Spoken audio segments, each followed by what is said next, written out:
শামি কাবাব। এটা আমার বাসার খুবই পছন্দের একটি কাবাব। এটা আমারও পার্সোনালি খুবই পছন্দ।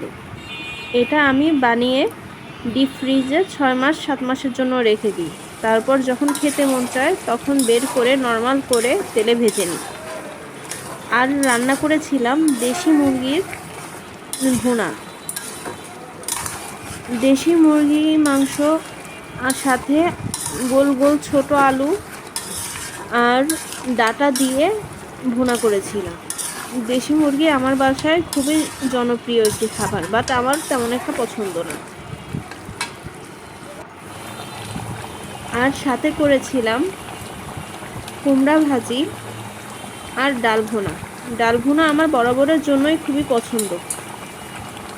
ডাল ভুনা খেতে আমি খুবই ভালোবাসি। তো আজকে এইগুলোই রান্না করেছি। আমার ভিডিও যদি ভালো লাগে অবশ্যই লাইক, কমেন্ট অ্যান্ড শেয়ার করবেন আর আমার পাশে থাকবেন। টাটা।